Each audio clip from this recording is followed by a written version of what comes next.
Hello, everybody. Ryan Carpenter here with No BS Golf, presented by P45 Knuckle Down Golf. Well, it was a heck of a weekend. We'll wrap up with the PGA Tour and old Malnati winning an event there down at the Valspar. I'll tell you what, Valspar is quickly, in my opinion, becoming probably one of the hardest tournaments of the year.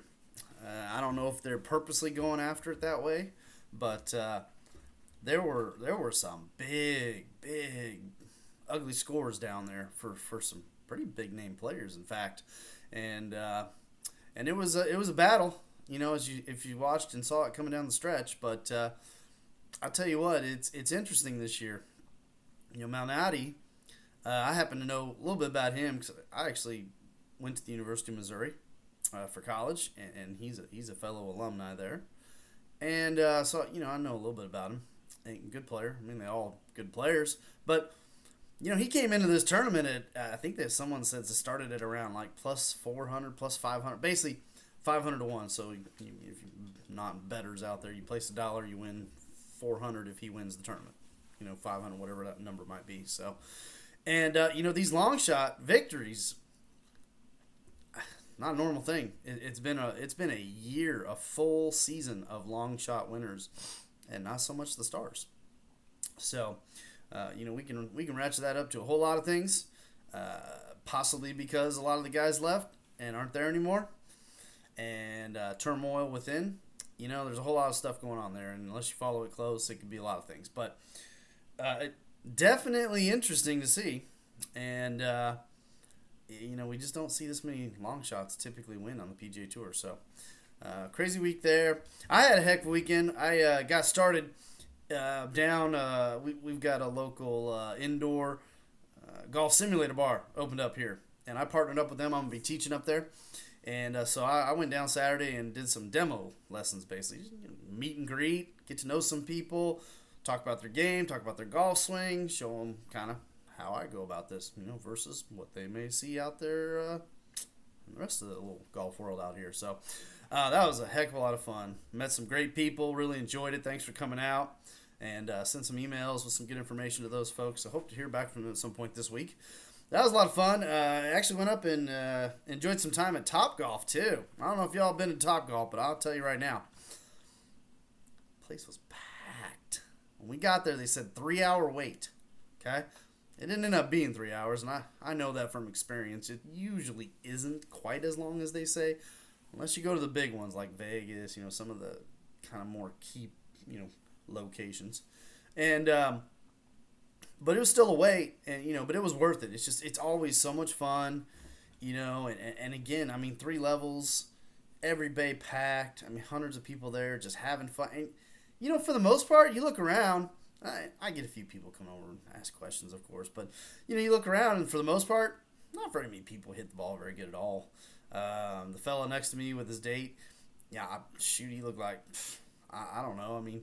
He had to have at least topped 50% of the golf balls he swung at, and didn't hardly go nowhere. But, he was over there having fun with his gal, and, that's what it's all about. And, from my standpoint, I'd rather teach him and help him learn a little bit more and hopefully get a heck of a lot better at it. But, that's the beauty of Top Golf. You don't have to own a golf equipment. They didn't come walking in with no bags.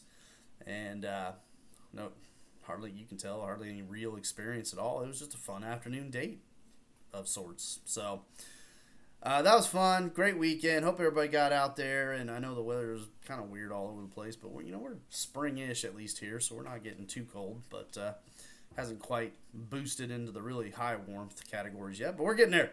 So one of the things I wanted to cover, I saw a great little picture, I assume it was a fellow golf teaching professional out there, but anyways, doesn't matter. Cool picture. It was a really unique angle, and kind of showed the Adam Scott. I posted it on the old Twitter machine. You can go find it. I'm at P45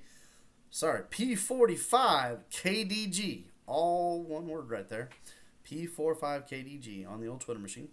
And what I took from it was something I hear. Well, you hear it enough. Let's put it that way. The term lag. What is lag? What is that anyways, right? Doesn't matter. It's just a term that was invented to try to help players understand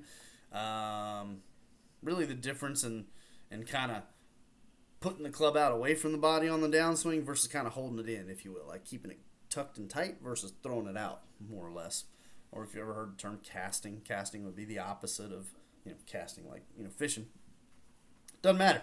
But at the halfway down point coming into impact was just a wonderful looking image of Adam Scott. And when you look at it, you're going to say, oh, look how he's lagging that thing. And I'm going to say, no, he ain't lagging at all. What he's doing, which is not different from every other tour professional out there, they all come in at slightly different angles and whatnot. There's subtle variances. But what he's actually doing is he's releasing the club. But he's doing it in a very, very efficient, effective, powerful, and consistent way that you don't see with most amateurs. And every player I saw this weekend, same typical stuff for the most part. There wasn't a whole lot of variance from one swing to the other. There were detailed differences, but the big pictures were missing. How they were trying to strike a golf ball, a lot of early extension and some other things, and not a lot of lagging. There was lag, but lag's not a thing. It's how they delivered the golf club down and into the impact area versus, what these great players do. And so lag, I want to say, is actually not correct. It's not a lagging. You're not holding on to something if you're doing it the best way possible. Now, some of y'all might be doing it. I'm going to tell you right now, let's stop doing that, folks. But what's more important is how they're moving, especially in the hands and wrists, the club down and around the body and as they come into that old impact position, versus what the most amateurs are doing. When I say most, I mean almost all, at least to some degree. They may be coming in on different angles and whatnot, and it relates back to a really interesting clip, little thing that Jack Nicklaus said a long time ago. You can't release too early, or something to that degree, basically, or release from the top. And everybody went, wait a minute, we don't want nobody throwing that club out away from the body, right? And it wasn't what he meant. He didn't clarify it necessarily, or at least he didn't put like really good clarity to it. And I think he was using the typical thing, well, I feel like I release it from this point. And we all know what feel versus real. If you ain't learned that concept, you got to learn it at some point. You're going to have to figure it out for your own improvement in your game. But releasing the club from the top, or what Jag would say is you can't release it too soon. Which I would venture to say, if we put, if there's 100 people right now on a range teaching golf to somebody somewhere, right? I don't know. I'd estimate at least 90% are probably going to tell you, no, you can't release too early. We don't want that to happen. Whereas Nicklaus is like, yeah, release early. Like, we want to start that thing right away. And this is where words become difficult. And you have to be careful. I was very careful with how I spoke with these individuals this past weekend. Because the verbalization of things when it comes to motion and biomechanics and, how the body moves and it coordinates and the kinematic sequences, all these things we can talk about, the verbal cues you provide to someone can be taken in very, very different ways. Much like the Nicklaus thing, or what I'm seeing here with old Adam Scott. It don't look like he's releasing the club, but he actually is. It's just that he's doing it in a way and in certain angles and around about. You got to think of it in more almost three-dimensional view and not so much 2D. These cameras are way too two-dimensional, right? But it's how he's kind of doing it, and it's how it's so unique for them, and pretty much dang near every one of them. There's a reason they're all that good, right? And that's a concept. That's an important thing to understand. We may not be trying to make tour professionals out of everybody out there playing golf, but we can certainly learn stuff. And the most important thing is we can learn what they all do the same. And this is one of those things. They ain't lagging. No. They're just releasing it in a way that allows them to get to a really solid strike on the golf ball every time. Yeah, right. That's what we all want, eh? And with power and with some precision and with some controls to be able to also find that regularity of accuracy and consistency in their ball flight. So check it out. It's a cool little picture. And you can go read the original post. I probably should have tagged him. That's my fault. I'll find it. I will put it on the Sheridan is his last name.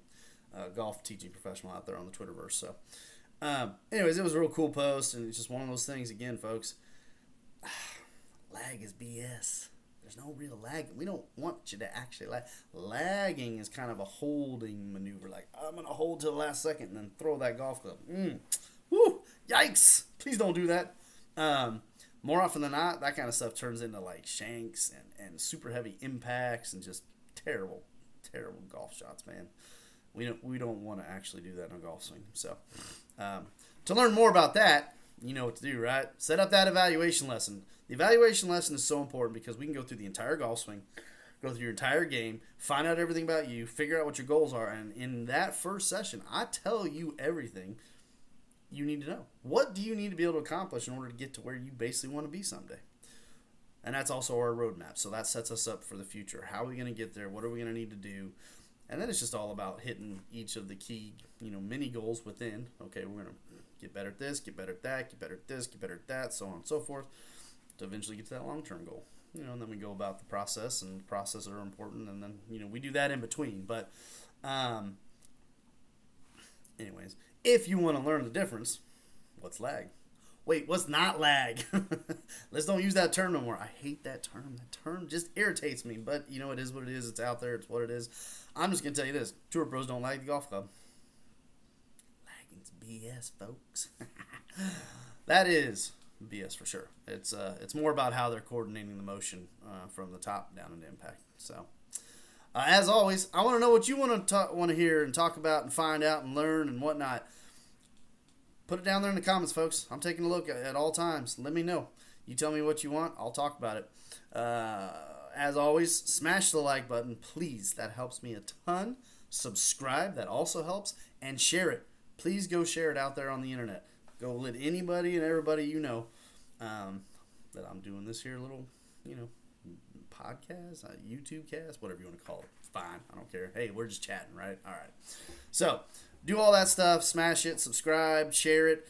And ask me questions. I'll jump on this video and I'll answer them right away as best I can. Reach out to me anytime. Twitter, I'm at P45KDG. Email is P45knuckledown.golf, all one word, at gmail.com.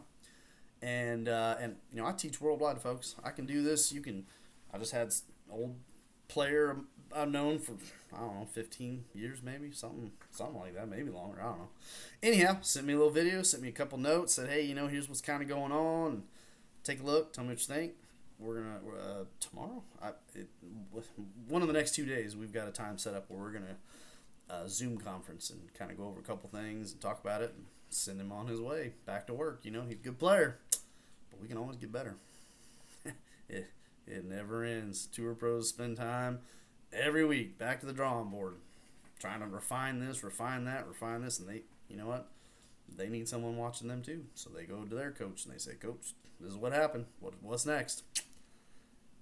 That's the life of playing golf, or trying to play your best golf.